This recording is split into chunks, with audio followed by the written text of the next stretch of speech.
അസ്സലാമു അലൈക്കും. Welcome to my YouTube channel. അപ്പം ഞാൻ ഇന്ന് വന്നിരിക്കുന്നത് നാവിൽ കൊതിയൂറും ഒരു റെസിപ്പിയുമായിട്ടാണ്. ഉപ്പിലിട്ട പച്ചമാങ്ങ. ഇതിൻ്റെ റെസിപ്പിയൊക്കെ എല്ലാവർക്കും അറിയുന്നതായിരിക്കും. എന്നാലും ഞാൻ എങ്ങനെയാണ് ഉണ്ടാക്കുന്നതെന്ന് കാണിക്കാം.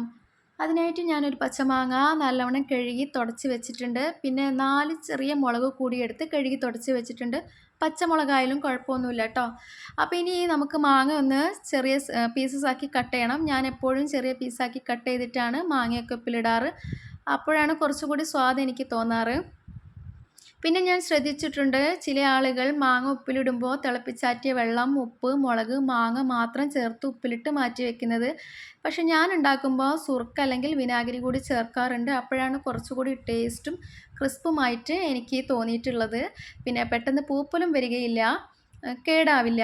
അതുപോലെ ഇതിനുപയോഗിക്കുന്ന കുപ്പി, ഉപ്പിലിടാൻ ഉപയോഗിക്കുന്ന കുപ്പി നല്ലവണ്ണം കഴുകി വെയിലത്ത് വെച്ച് ഉണക്കുകയോ അല്ലെങ്കിൽ ഒരു തുണി വെച്ചിട്ട് തുടച്ചെടുക്കുകയോ ചെയ്യണം. അങ്ങനെയാകുമ്പോഴും പെട്ടെന്ന് കേട് വരില്ല. ഇത് ഞാൻ ആവശ്യമുള്ള മാങ്ങ അരിഞ്ഞെടുത്തതിന് ശേഷം മുളകൊന്ന് നെടുകെ കീറുകയാണ്.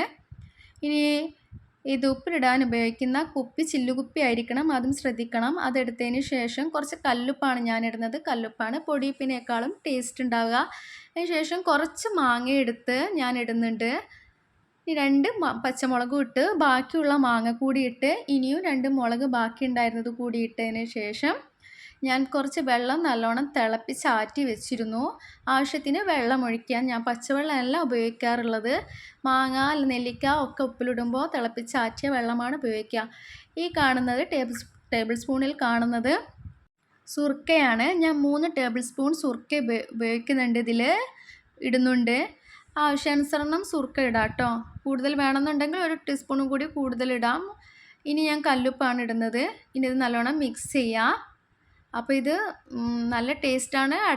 അതിനടുത്ത ദിവസം ഉപയോഗിച്ച് തുടങ്ങാം. പക്ഷേ ഇത് കുട്ടികളൊക്കെ ഉള്ളിടത്ത് ഇത് പെട്ടെന്ന് തീരും.